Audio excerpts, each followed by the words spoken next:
I always feel like laying out your objectives first and giving the team a target to go after creatively and then evolve from there is super important. Hi everyone, I'm Amy Devers, and this is Clever. Today I'm talking to automobile designer Derek Jenkins. Derek is the SVP of Design and Brand at Lucid Motors, one of the most exciting car companies in the electric vehicle space. Have you seen the Lucid Air?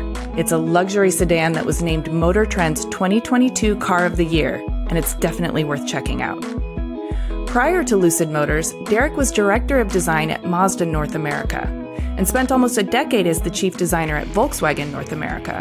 He got his formal education with a Bachelor's in Transportation Design from Art Center College of Design. But before he even knew it was a career option, Derek grew up steeped in the car culture of Southern California.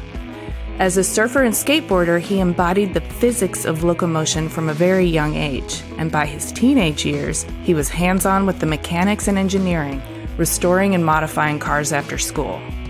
As you'll hear, automobiles are sun-baked into his DNA, and everything about him is electrifying. Here's Derek.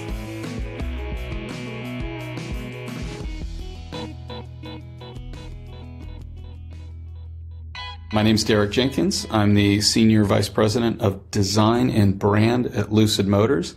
I live in Malibu, California, but I work in Newark, California, where the Lucid headquarters is. How does that commute work? Lots of flying, a lot of back and forth. I spend my weekdays up here in Newark at the headquarters, and I spend my weekends in lovely Malibu with my wife and two boys. So I am very excited to hear all about how you got to where you are now. So let's go back to the beginning and start from zero. You grew up in Huntington Beach, right? Surfing and car culture is baked into your very being. Very much. In some ways, I think I was really fortunate. A small surf town. It's grown a bit since I grew up there, but you know, it is very much a kind of surfing and beach culture, Pacific Coast Highway and VW microbuses, and it had a lot of that. So I was exposed to a lot as a kid. Also, my father was really quite into cars, specifically more German cars. That definitely rubbed off on me at an early age. And so as a result, I was mechanically inclined early on, so that, you know, manifested in playing with Legos and building go-karts and restoring vintage bicycles and building mini bikes and shaping my own surfboards and car stereos. That was the beginning of the big car stereo craze. As I got a bit older, then naturally cars became more the focus. You know, I restored my first car when I was 15, and that was kind of the beginning of it all, I would say. So backing up a little bit, you said your dad was into cars. Were you multi-generational in Huntington Beach, or? No. So where did your parents grow up? My mom was from Toronto, Canada. She moved down to Los Angeles when I think she was 19. And my father was born in Ohio, but this is a strange twist. My grandfather took the whole family down to Panama to work on the canals. My dad went from 3 years old to about 18, grew up in the canal zone in Panama, and then moved to Los Angeles to become a police officer, and that's where he met my mom. So this idea of mobility is something that's sort of been running through your veins for a while. Yeah, no question. Both my parents were into cars. You know, my mom, she moved from Toronto to Los Angeles. She drove down in winter in an Austin Healey bug-eyed Sprite at 19 years old. You know, I mean, that's a bold move, you know, to drive through the Midwest in a car like that. And I think it was December, you know, that's bonkers, unthinkable today, you know. So it sounds like you grew up with a lot of material agency. I mean, because you were tinkering, you were playing with a lot of things, you were getting your hands on things as diverse as, you know, wood and metal, but also fiberglass, and that fueled your passion. Were you feeling creative within that? You know, at the time when I look back, I don't think I was thinking about it from a creative standpoint. You know, it's like that was the 70s and 80s, so we didn't have high-profile examples of young artists or or creative types. It was the traditional creative fields of painting and sculpting and things like that. So I felt like even though I was building stuff and making, in a sense, creative decisions on all these little projects and things I was building, I don't think I saw it that way. I did like to draw, but I was definitely not an artist in that traditional sense. It really was manifesting itself in the physical objects that I was working on and going towards. Probably the most creative thing of all that was my Lego phase, which I think I had really credit for kind of just expanding imagination. It was just such a wonderful toy pre-digital world that led to not only creativity, but the mechanical inclination and envisioning an object and then constructing it and building it. And then later on, that transition to the actual mechanical things like motorcycles and mini bikes and bicycles and ultimately cars. Yeah, that makes a lot of sense. You restored your first car at like 14 or 15? Yes, yeah. And that gets back into the Orange County thing because, Orange County at the time, I would venture to argue, was the import car capital of America.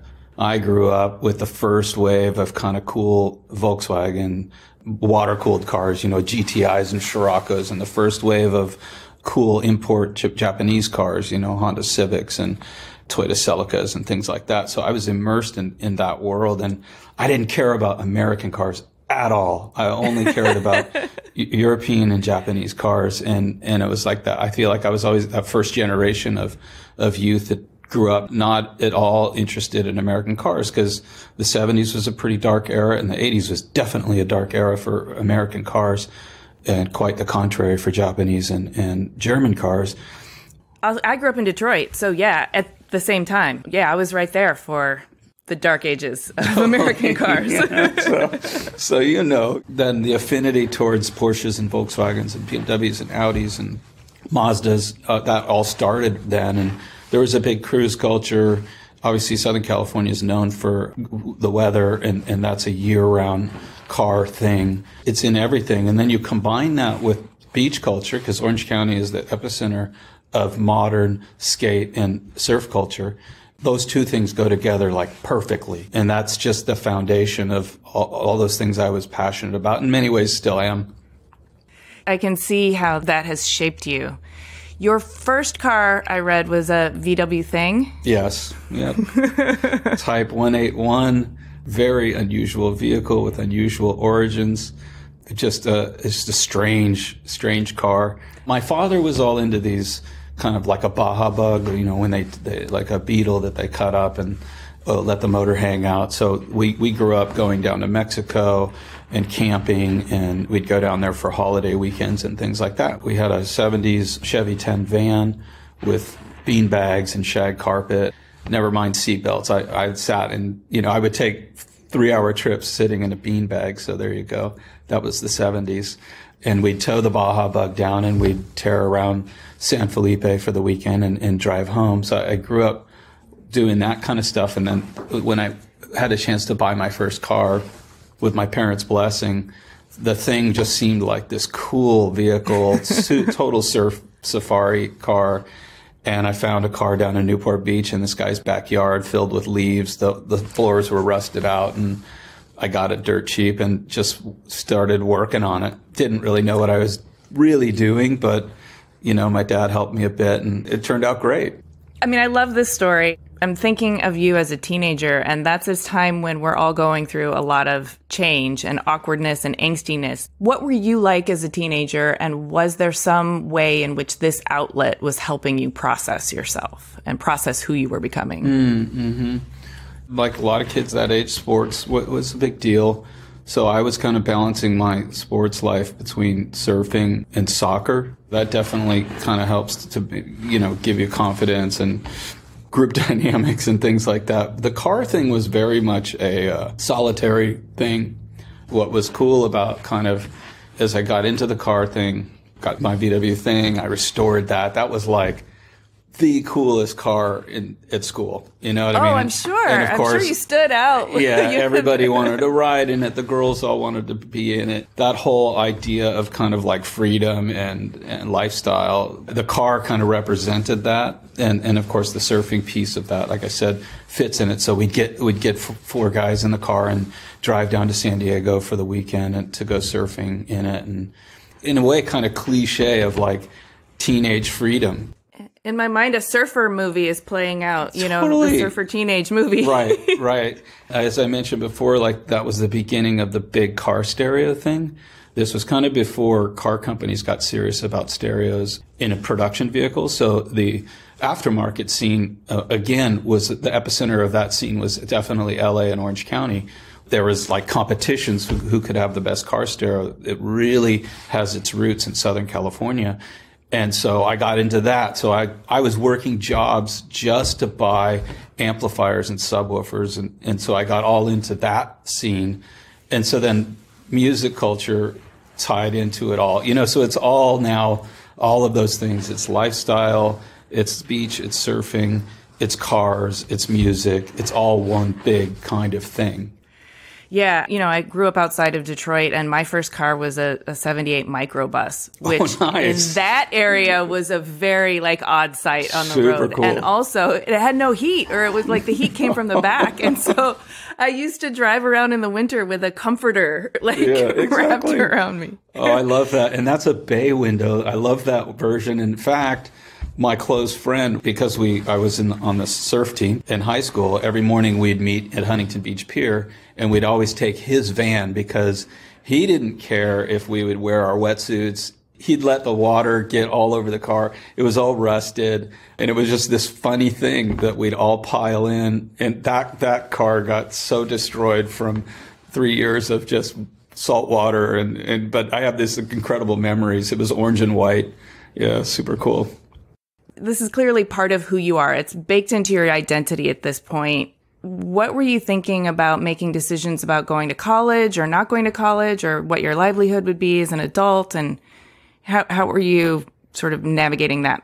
I look back then, and it's kind of a miracle that I ended down this path of design in a really creative focused field, because that was really an unknown entity. Nobody was talking about car design at career day. For that matter, any kind of creative field in the business world was a very unusual topic. It was usually like you're going to go into economics, and you're going to go into policing, or you're going to be a firefighter, or you're going to go study law. The big one back then was marketing. I'm going to go into study marketing. Again, there's the tie back to the surfing. I thought I wanted to perhaps be a mechanical engineer so I could be in and around cars and that. And I also realized what that would require from me from a education standpoint. And I wasn't particularly strong in math. Man, is that really what I want to do? My coach for my surf team, he was a really interesting guy. He was also the teacher of our ceramics class. And he's like, hey, listen, I know you love cars. You're always working on your car. You should go see this school in Pasadena. It's called Art Center College of Design, and they actually teach people how to design cars. And I'm like, oh, bless him. Yeah. And he's like telling me about it. And I'm like, that just sounds so cool. And he's like, yeah, you really got to check it out, And he just offered that to me because he knew I was always doing stuff with my car, and I was customizing stuff, and I was working on everybody else's car at that point. And he just offered that information out of the blue. And when he did your eyes light up? Like, you can study car design in school and you can make that your job? That was exactly my reaction. I'm like, really? That's a thing? Again, there's no internet, there's no YouTube, there's no tutorials on how to become a car designer. It just didn't exist, right? So I started researching it.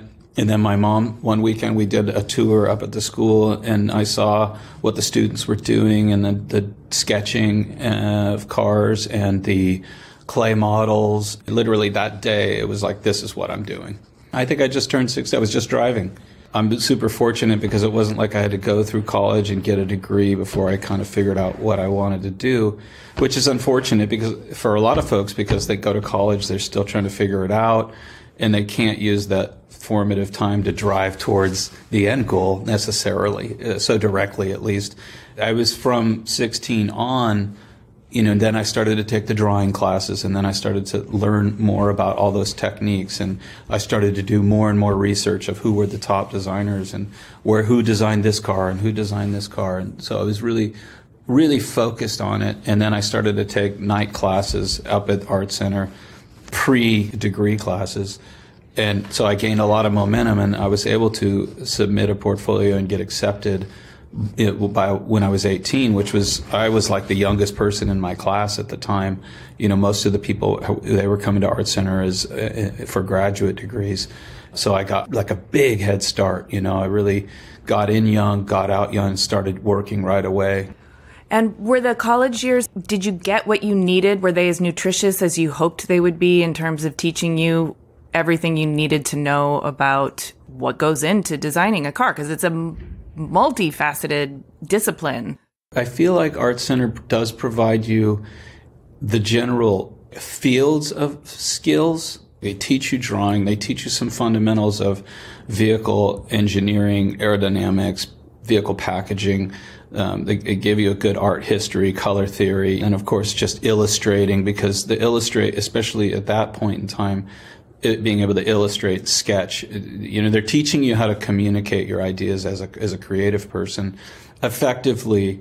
And that was when they first started to teach you about, like, this is how it works in a corporation. If you think about the monolithic nature of car companies historically and what that means from a business discipline standpoint, and then you throw in something as creative and as whimsical as car design, those two things, to get that all to work is not easy. They teach you a little bit about that, but predominantly what I credit the school with is it's a forum where you meet some incredibly talented people. It is attracting talented people, and the talent pool is like feeding off each other in a competitive way and making each other better. So the people that I went to school with were just so inspiring and drove you to another level. That was a big thing. And then the other thing it did is the school was so well connected with the industry that, you were getting all the top design leadership visiting the school from all over the world, sponsoring projects, meeting students, and then offering internships and scholarships. I did an internship at Porsche in Germany. It just like catapulted my experience and knowledge, because then now you're like, okay, now I'm in the place where it really happens. I'm not just going through the motions. So the fact that they put a lot of energy into those pathways, those industry pathways, is really huge, which is, yeah. I'm sure it's not unlike other big, really well-known schools. That's what happens at Harvard. That's what happens at Stanford. It's the connections with the industries that are on the forefront of those disciplines, and that the students are at real time contributing and then at the same time learning from the real world. So you mentioned an internship at Porsche. Did you go to Audi right after graduation? Or I did, yeah. Can you talk about the early chapters of your career and what that foundational experience was like and how it helped you sort of shape not only your practice but your philosophies? Sure. Yeah, so I did the Porsche internship, and I followed that up with an internship at Volkswagen at the Advanced Studio in Los Angeles. That was a combined studio of Volkswagen and Audi, so I met the leadership of both brands at that facility and made some great contacts with Jay Mays. At the time, he was leading the Audi studio. I went back to school, and then he hired me straight out of college, did a couple of projects in California, and then he got promoted to take over all of Audi design in Ingolstadt in Germany at the Audi headquarters. So then I've moved over to Germany at that point.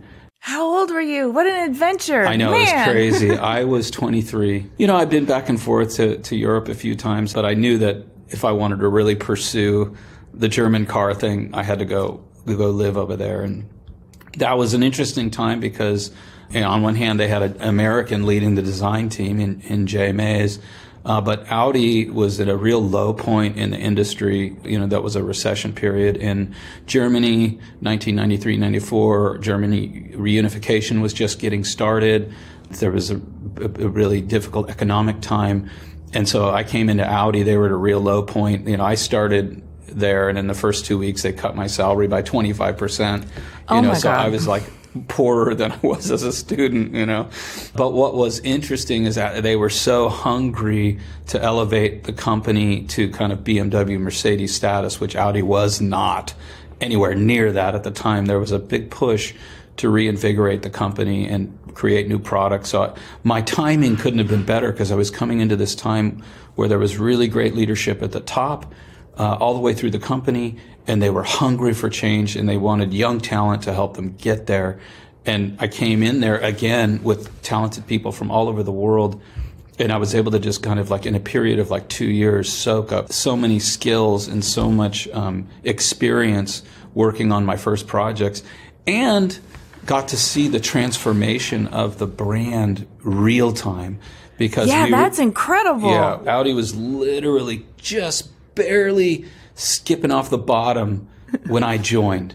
They had a couple new models coming to market that elevated things, but what came next, and I'm happy to say that some things that I was directly involved with, but also just everything, the momentum they had over the next 5 years, we just saw massive improvement. And being part of that rebirth or kind of creation and establishing of that company taught me so much about that and what design could do and how a brand could transform in those early stages.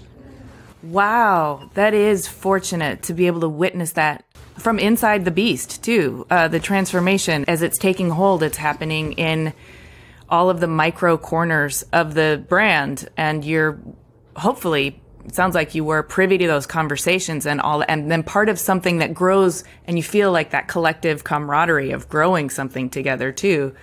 That's really powerful. I'm so excited you had that experience, and that totally feels a little bit like a rocket ship.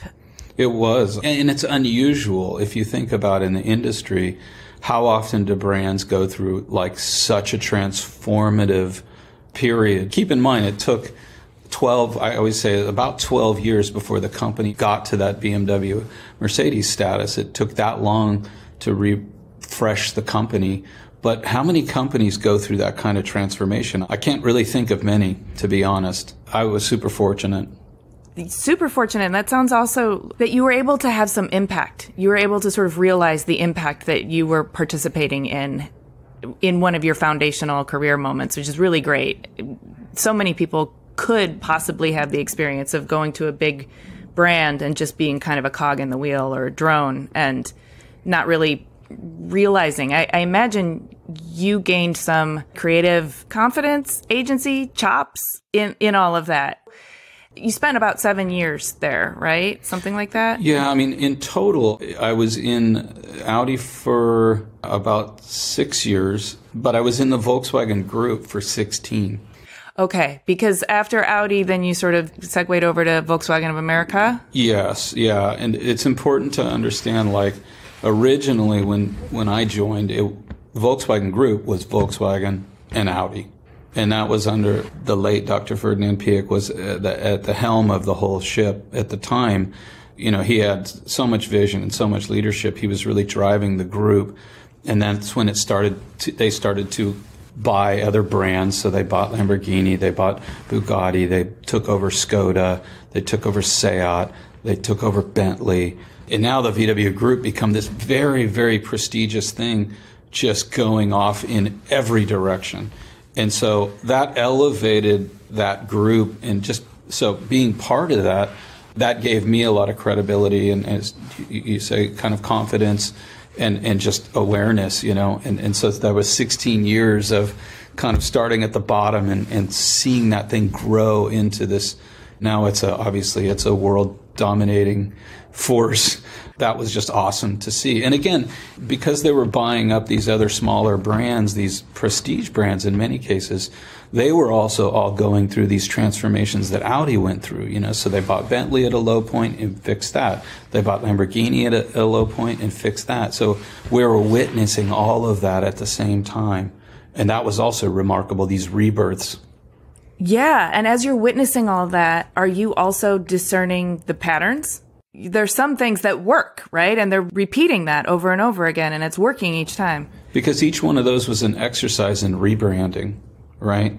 It was about rebirthing the company, taking the kind of legacy things that are awesome, infusing new technologies and new development and, of course, new design, and refreshing it all, And so there was absolutely a kind of pattern that was forming there. It was just incredible to watch. There was a lot there. Well, you say watch, but you were participating in it as well, right? I mean, the microbus concept is exactly that, what you just described. I don't know which are your favorite projects. I'd actually like to know. It must have been cool to sort of revisit a microbus that you have such fond feelings for and give it a update. Yeah, that was the nice thing and really the appeal of moving over to focus on the Volkswagen brand, because when I very first joined to work with Jay Mays in the concept studios, they were working on the new Beetle. So when I hired in, the whole studio was focused on... That was a big moment. Yeah, so I got to be part of that in the early stages with Jay Mays and another gentleman by the name of Freeman Thomas. And so in the early 90s was this kind of wave of nostalgia in the car industry. And so there was a lot of retro design going on. Jay and Freeman were super focused on kind of the rebirth of that nostalgia within the Volkswagen Group, which originally the German management was really resistant to, because the history of Volkswagen in America was very different than how it was viewed in Germany and in Europe, where Americans, the first thing when you said Volkswagen, they thought about the Beetle, even though the Beetle hadn't been sold for 15, 20 years at that point. Where bringing all that back in the Beetle and then later on having the chance to work on the early microbus concept was really, really cool, because it was very much at the roots of where I came from. And of course, it wasn't just a microbus. We had ideas for a new thing and a Carmen Ghia and everything imaginable, and so it's just the microbus was a pretty high profile concept. This all sounds like really fruitful time for you. Your whole path so far feels a little charmed. I'm sure there were challenges, and I don't want to minimize how much you were growing and learning along the way. I don't want to skip over Mazda, which is where you went next. I guess I want to understand, why did you make the jump from Volkswagen to Mazda, where you did some really amazing work, and then to the startup?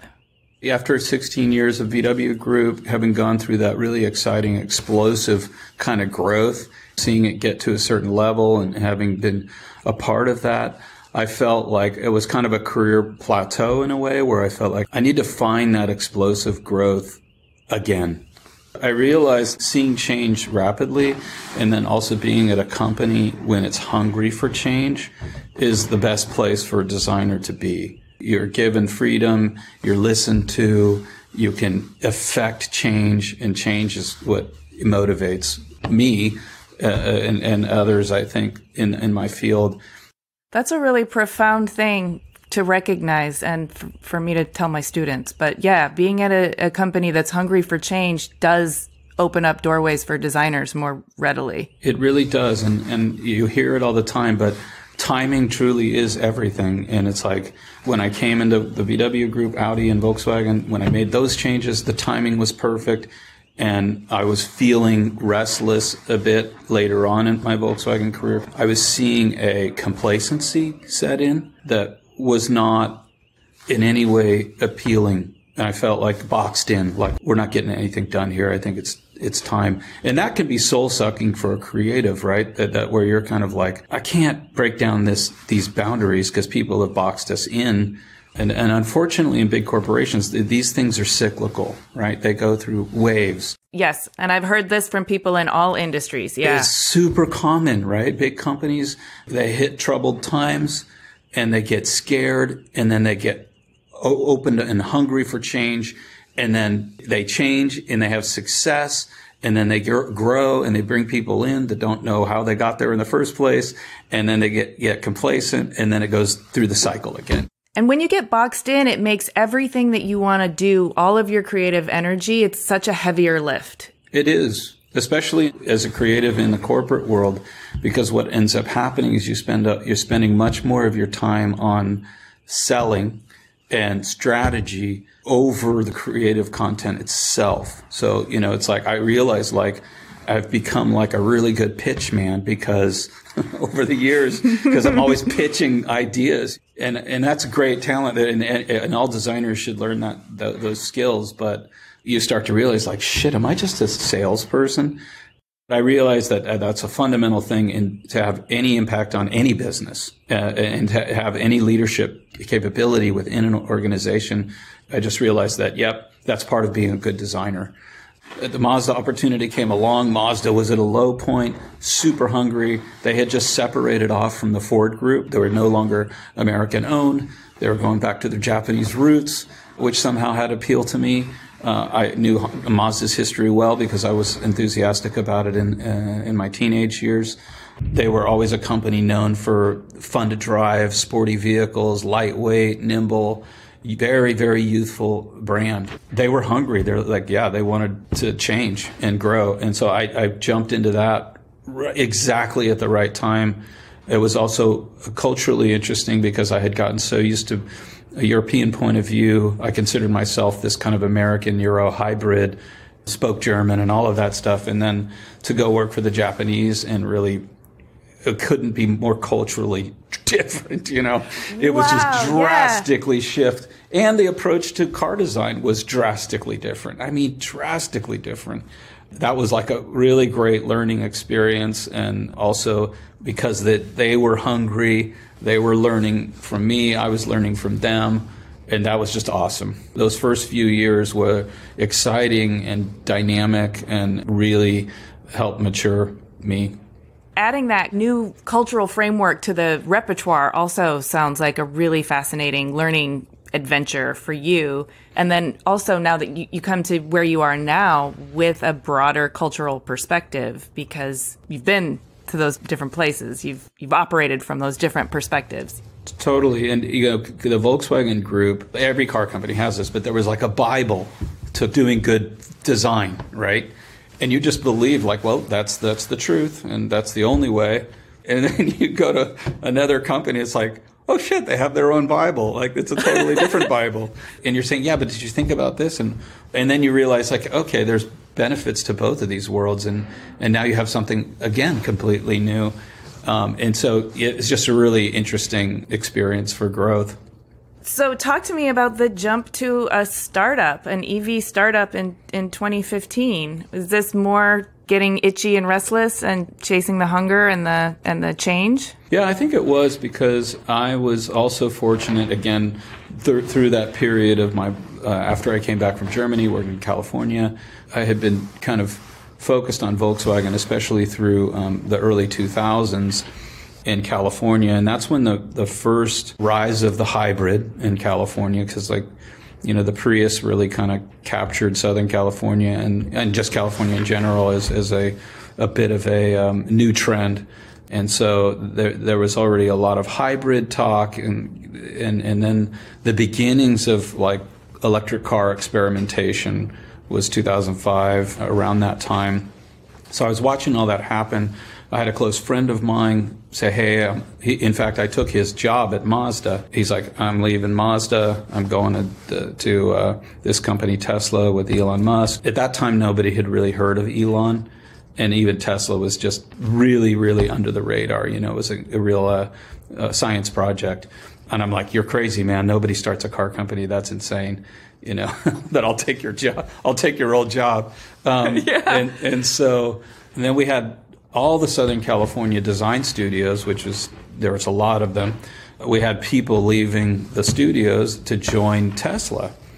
So I had a lot of friends joining up, and you'd hear all these crazy stories of what they were doing, and it was like, wow. And then to watch that manifest itself kind of from 2010 onward to 2015, while I was at Mazda, you know, busy on that, it was like, man, they did it. They pulled it off. This is incredible, you know. So then there was a lot more electrification discussion. Mazda wasn't really interested in that. They just it wasn't on their radar. They weren't focused on electric cars. They weren't focused on connected technologies, autonomy. And that was just exploding in California. And this is all before like Dieselgate in Germany and all of that stuff. Then this opportunity came up. I met Peter Rawlinson and said he had left Tesla, kind of the engineer behind the Model S, and we want to start this new company. That's when I was like, okay, this is a kind of opportunity that doesn't come along. I should probably give this a shot. Yeah, and talk about an opportunity to have real impact. So you joined Lucid Motors, it was then Ativa, in 2015 as the head of design and brand. You tell me, but I assume you have something to do with the whole ethos of the company in the design being so integrated with engineering. They're not separated. They're not asking to apply the design on top of the engineering to make the engineering look good. It's a collaborative, in concert kind of effort.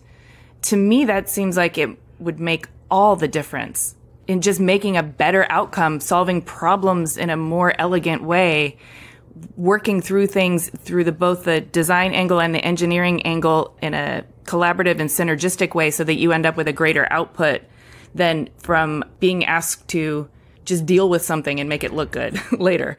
But I'm not a car designer, so I want to hear your take on that. When I joined, it was only like 50 people or 75 people maybe at the time, and there were groups within the building. There was the engineering group and the suspension team and aerodynamicist, but the design team was only a handful of people. And so it was really like, okay, roll up our sleeves, let's design a car. And then it was like, well, what are we designing? Is this, what's the company? What's our, what are we going after here? So we had to kind of create parameters because you can't do everything. And it's like, that's where we started to talk more about the brand and the customer and how we want to position the company. What type of vehicle should it be? What kind of attributes should it have? We had a lot of debate and discussion in those early days in 2015, and then really got to work on a design and try to visualize the design and lay it out. And that, because there was no departments per se, everybody was in one building just working together to get stuff done. And Peter Rawlinson also had a very strong ethos of design and engineering just working hand in hand to solve problems, support each other on that effort, and working collaboratively, where it's less the case in the big car companies, partly because they're so big, they're working on multiple vehicle lines, and there's platforms, and it's much more prescriptive. And so this was an opportunity to really clean sheet approach, everybody working tight together, and then also teaching the teams to have empathy for each other in terms of like the design is trying to achieve this. They want the car to be low. They want the car to be wide and da-da-da. And then the engineering team needs the car to be aerodynamic or else we can't make it efficient. The car has to be spacious and comfortable, so the proportion might be a little unusual compared to cars today.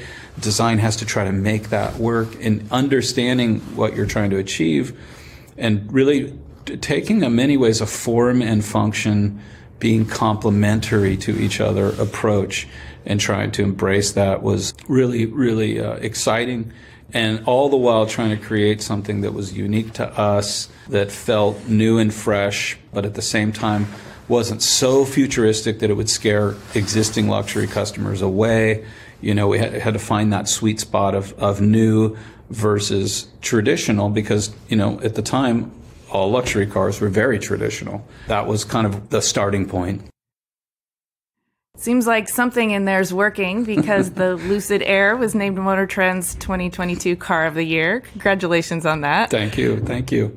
I would love to learn a bit about your creative process and what you think your real strengths are in terms of maybe it's a management style or coalescing a team, or maybe it's clay modeling. But can you talk me through the major highlights of your creative process? Yeah, sure. I mean, probably the Lucid Air is a good example of that. When I came in, there was really no understanding of where to start. There was not even descriptive adjectives of what we were trying to do, This makes sense now. This is why you're head of brand as well as head of design. Yeah, because it's like those things are chicken and egg, in my opinion. At Mazda or Audi, they already had all the descriptive terminology for what a Mazda needed to be or an Audi needed to be.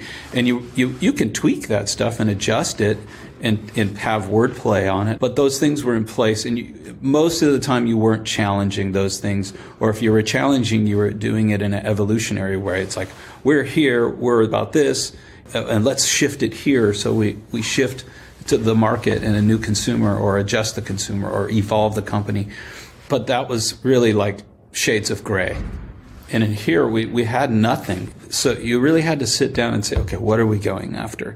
That was a psychographic discussion about who are these people that would buy this really advanced electric car? Or do they really care about range? Do they care about performance?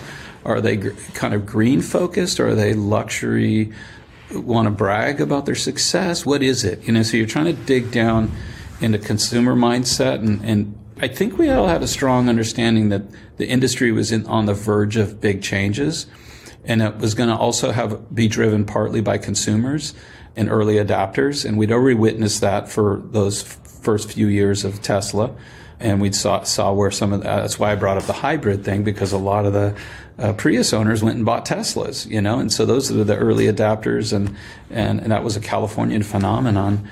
And so we were like, okay, what's next, And so laying out that strategic framework, rather than just starting to sketch designs. What are you designing? What's your objective? I always feel like laying out your objectives first and giving the team a target to go after creatively and then evolve from there is super important. What was also exciting at the time is, so we had no brand identity, we had no exterior design DNA, we had no interior design DNA, we had no user experience, user interface roadmap or parameters, we had no branded visual language for photography or fonts, or so we got to build out each one of those columns with a common DNA and some individual goals in each column to try to link it all together at once. Again, you get some little opportunities like that in the big car companies, but it's very monolithic and it's very established. That was super exciting, and that's where the brand component came into play. Yeah, I mean, how juicy for you to be able to be in a decision-making capacity through every element of the DNA of this brand. It was super exciting, but it was out of necessity because the company was so small. When I came in, I think they were like, okay, Derek's here, let's start designing the car. And I kept saying, wait a second, like, we got to get all this figured out, That was just out of necessity. It was like nobody said, hey, Derek, we need you to set up the DNA for all of these things. And it was like we kind of took it upon ourselves in the design group to just map all this out. And in many ways, that was the beginning of our investor pitch, because that's the pitch. Because when you're in a startup like that, more than half of your job is raising money. And so we had to come up with a story that we were telling investors that were coming through. And you already got the pitching skills from before. Exactly. Exactly. So this is great. Yeah. So we had to kind of string together a plausible story of who we are, what our mission is, what we're about to make, who the customer is, where it's going to be positioned in the marketplace, where the customers are going to come from. They're driving this today, they're going to drive this tomorrow. We had to really fine tune that pitch to get investment interest. And that was all part and parcel of this whole thing. And of course, Peter and others were involved in that pitch, but somehow, your first product is a major part of that. And the market you're going after is all, a big part of that. So it all became one cohesive story as we were developing the car. That makes a lot of sense. That's a very holistic ecosystem that the car is born from. I truly hope I get to drive one day. They're you just really come on by. We'll get you in a car, really I promise. Beautiful. So I want to ask you one more question before I let you go. It's related to cars, but it's also just kind of related to the future. I'm sure your brain and your heart has been trained on the future of cars for a long time, and you've continually gone to where the action is, where the change is, where growth is happening. I want to know what you think about the future of roads and parking lots. So much of our world is paved. Can you envision a different future? It's undeniable that we have our mobility challenges, whether you talk about traffic or parking. There are many things happening in the world that affect that dynamic, but there is a tipping point where you just can't build roads fast enough. So I think there are a lot of challenges around mobility and vehicle ownership that I think are being explored on many different levels. But at the same time, I do think there is a desire for personal mobility, which is still very much alive and well, globally, and certainly in this country, and trying to find that balance between personal ownership versus a shared experience versus autonomous robo-taxis and things like mass transit, as well as people working from home. All of these things have an effect on that dynamic. I personally think, one of the most important things we can possibly do is accelerate this transition to electrification, because I genuinely think that has a dramatic impact on the environment, on the air that we breathe, on greenhouse and global warming. And the automobile is a major contributor and has traditionally been so. Even if I just look at, growing up in and around Southern California and seeing how the impact of smog regulation and now the shift to EV has changed the air. I remember not being able to breathe in the summers growing up, and that never happens anymore. And so this stuff does make a difference. In the immediate, that's a big priority. I think as we transition to autonomous technologies, this is going to help things a lot. It's going to help with safety. It's going to help with finding a parking spot. It's going to help with traffic congestion. And I think that future is inevitable on some level. Yeah, I talked to a designer who's kind of reimagining urban planning, and his position was that the grid is a real problem. But if we were thinking more along the lines of a cellular formation, then we wouldn't have so many intersections, and we wouldn't have to walk along the roadways. We could, separate our green space and our living space from our roadways. And I think what makes me really excited about the future is the electrification coupled with a kind of reimagined urban arrangement. I think the urban planning discussion is an interesting one, and there's many different philosophies there, but those are also very difficult to implement long term, especially in existing cities where you can't tear down a whole city and rebuild it. Yeah, it's really tough. I tend to put more thought towards kind of where are we going with the electrical grid infrastructure and how electricity as a resource is implemented across all channels, whether it be home, office, commercial, how that balances with electric cars plugging into the grid. Are they charging off of solar? Are we balancing as we grow our renewable energy infrastructure? Can electric cars play a part of that energy storage or help balance the grid? All of this needs to grow. If everybody all of a sudden drives electric cars tomorrow, we won't be able to charge them, right? So all of the infrastructure of this is so important to grow this in unison and make sure that it's balanced, and so the adaptation can happen in a responsible and rational way. We're watching the revolution as we speak. I mean, the United States is about 24% renewable energy right now. That's pretty exciting, but that needs to grow substantially along with the charging infrastructure, whether it be in public places or in homes, and how are we addressing that? These things are super important because energy independence and supporting the mobility side of it is just so important to growth. And if I look at what other countries are doing, how Europe's handling this and evolving, how China is way ahead on these topics and how to handle it. It's a super important focus. Agreed. This has been really fascinating. Thank you so much for giving me the inside intel on your whole career and your life story, but also on the dynamics that need to be in place in order for the great moments that you had at each of these corporations had to do with them being hungry for change. And I think that's a really important piece of this that I'm going to be thinking about for a while. Thank you so much.